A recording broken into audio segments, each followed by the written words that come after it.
From an early age, we're taught there's a hard limit to the size of life on Earth.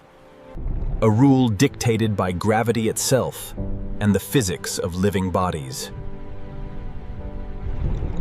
And the energy required to keep everything running would become completely unsustainable. In the water, buoyancy relieves a lot of this pressure. But even so, there are clear boundaries imposed by biology.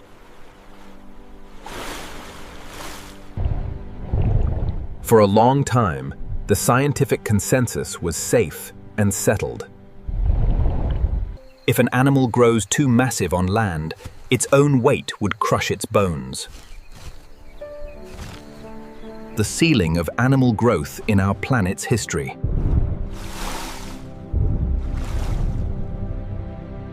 But nature doesn't do ceilings. It works with opportunities and deep time. The story that shattered this rule, forcing scientists back to the drawing board, began far away from the water, out in the dust. The year was 2010, specifically in Paracas. Today, this is one of Earth's driest, most unforgiving regions. Trekking under a relentless sun, he noticed large, rounded boulders sprouting from the ground, encrusted in the sediment. But Urbina's trained eye caught the pattern.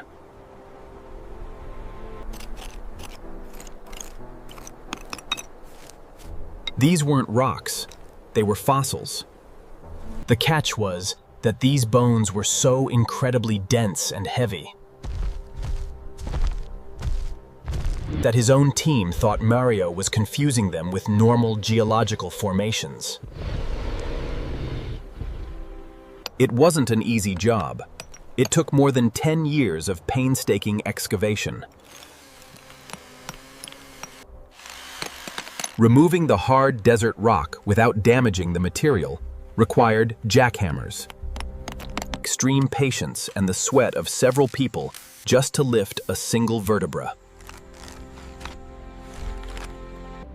A piece weighed nearly 220 pounds. Researchers cleaned 13 spinal bones, 4 ribs, and a piece of the pelvis in a lab in Lima.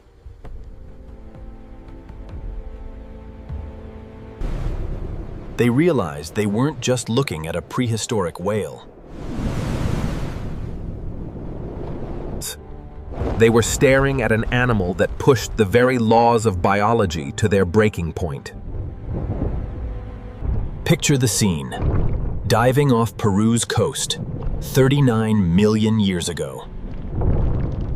The water around you isn't crystal blue. It's a shallow, warm, and murky sea. Heavy with fine sand and organic particles.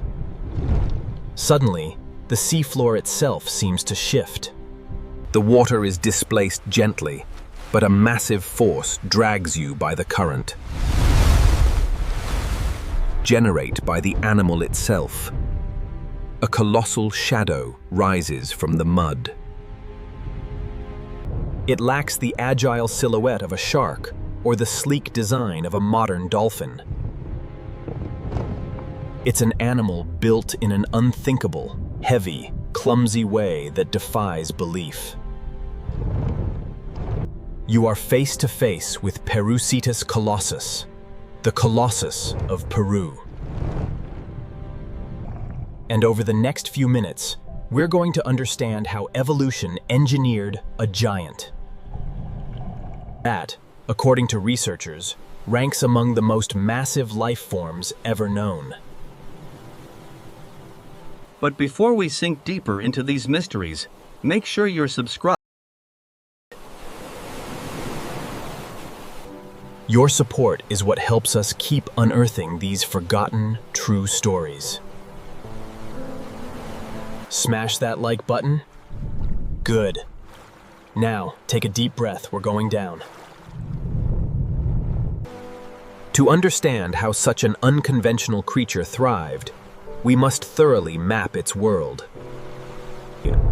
Because the Earth back then operated under vastly different climatic rules than ours. We were in the Eocene epoch. The world was experiencing a continuous natural greenhouse effect. There were no massive polar ice caps locking away millions of gallons of water. So global sea levels were substantially higher. The western coast of ancient South America wasn't the elevated desert carved by the Andes that we see today.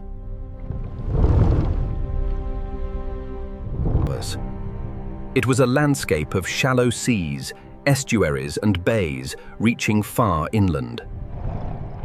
This coastal sea was like a massive, warm, and highly productive biological soup. Sunlight easily pierced down to the bottom, fueling the growth of vast kelp carpets. The mud accumulated formidable nutrients. This place was home to giant primitive penguins, Ancient sea turtles and imposing shark lineages, like primitive great white ancestors. And members of the Otodus family, patrolling the slightly deeper waters. During this time, marine mammals, cetaceans, were still adapting to a fully aquatic lifestyle.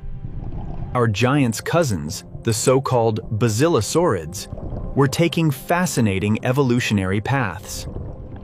Most of them, like Basilosaurus itself, were evolving into long, fearsome predators. Looking like sea serpents with razor-sharp jaws, built to cruise and hunt fast prey.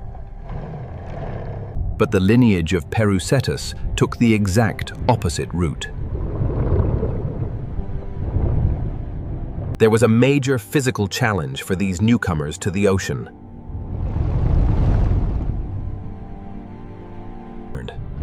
They had massive lungs filled with atmospheric air. If a giant mammal tries to live by grazing and foraging in the shallow bottom, that air acts like a stubborn buoy. The animal is constantly pulled toward the surface. It burns precious energy to swim downward. Evolution solved this pragmatically. Instead of burning calories fighting buoyancy, biology turned it into a living anchor.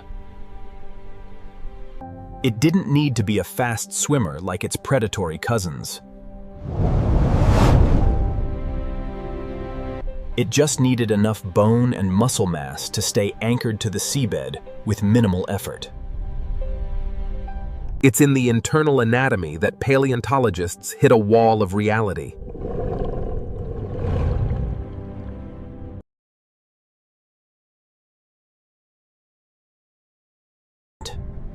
Let's dissect this skeleton up close to understand what makes this fossil so extraordinary.